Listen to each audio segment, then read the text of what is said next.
Assalamualaikum warahmatullahi taala wabarakatuh. Selamat tengah hari. InsyaAllah hari ini kita solat Jumaat. Okey. Dah lama saya tak bersiaran melalui video dalam kereta saya ini. Okey, tadi baru sarapan ya bersama dengan salah seorang pelajar. Okey. Saya nak bincangkan perbezaan di antara yang disebut sebagai proposal defense dengan viva voce ataupun thesis defense.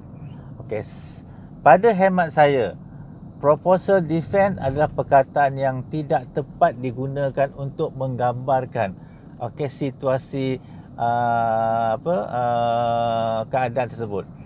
Perkataan yang paling sesuai adalah perkataan proposal presentation. Kenapa? Kerana ketika berlakunya proposal presentation tersebut, semua ahli fakulti ataupun jabatan dijemput sama sebagai suatu situasi untuk mewujudkan family spirit, semangat kekeluargaan dalam satu jabatan untuk membantu postgraduate memantapkan proposal kajian yang sedang dia rancang untuk lakukan. Okey, sama ada reader, sama ada panel kalau ada ketika itu, dan juga rakan-rakan akademik, rakan-rakan postgraduate dipanggil sebagai satu family untuk kita memastikan ada tak lagi ruang-ruang yang boleh kita baiki berdasarkan pandangan pihak ketiga selain daripada supervisor dan juga student itu sendiri. Okey, itulah semangat proposal presentation. Dinamakan proposal sebab dia subject to change. Awak boleh ubah. Hatta tajuk pun boleh ubah sama sekali. Variable pun boleh ubah. Teori pun boleh ubah. Malah awak boleh ubah analisis kajian pun setelah mendapat pandangan pelbagai pihak.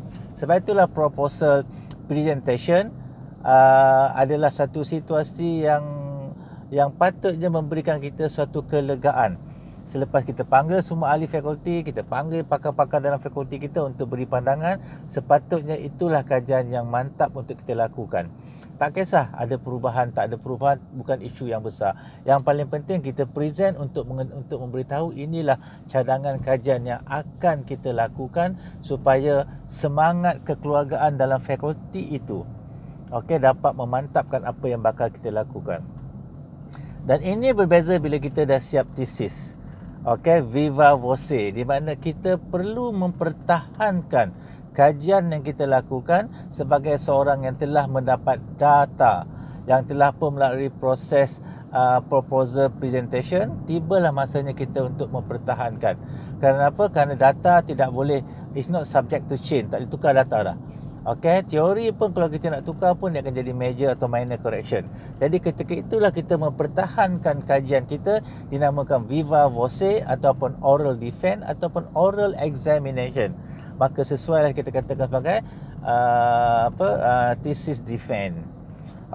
Sedangkan yang pertama tadi sepatutnya namanya proposal presentation, sebab semangatnya itu tak sama.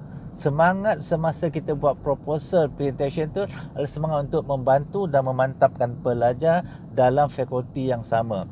Mana semua pelajar daripada fakulti kita mampu membuat kajian yang baik kerana dia telah mempersembahkan kajiannya dan mendapat pandangan semua ahli fakulti. Tapi malangnya tak ramai yang nak terlibatnya dan akhirnya pelajar pun terkontak-konting ya.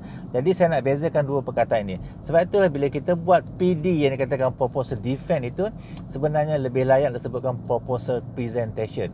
Kita hanya present saja berdasarkan semua maklumat-maklumat yang kita dah kumpulkan, persetujuan daripada supervisor, maka inilah rangka kajian yang kita nak lakukan. Kalau ada sebarang perubahan, tidak ada masalah. Sebab itulah menyediakan proposal sampai 120 pages adalah satu yang membazir, sesuatu yang tidak masuk akal, sesuatu yang tak sepatutnya berlaku. Kerana apa? Kerana proposal sifatnya adalah sesuatu yang berubah, sesuatu yang tidak stable. Jadi kalau kita sediakan sampai 120 pages, banyak semester kita buang masa untuk menyediakannya. At the end of the day, ketika kita buat proposal presentation, banyak perkara yang kita kena tukar dan dia telah menyebabkan banyak masa sebelum ini yang kita peruntukkan untuk menyediakan proposal tersebut terbuang begitu saja. Sebab itulah proposal patut ringkas dan kita adakan sesi namanya proposal presentation. Kita tak defend apa-apa. Kalau dikatakan carangan yang baik, kita terima. Okey, tetapi kita tak boleh pula terima carangan seperti mana kita thesis defend. Okey, sebab ketika itu kita telah melakukan kajian, kita kena defend kenapa kita lakukan. Tetapi masa proposal presentation, kita hanya meminta pandangan, dan pandangan tu kita bawa balik dalam jawatankuasa supervisory committee, dan kita boleh fikirkan kalau ianya perlu untuk matang kajian kita. Kalau tidak perlu, maybe kita boleh skip saja.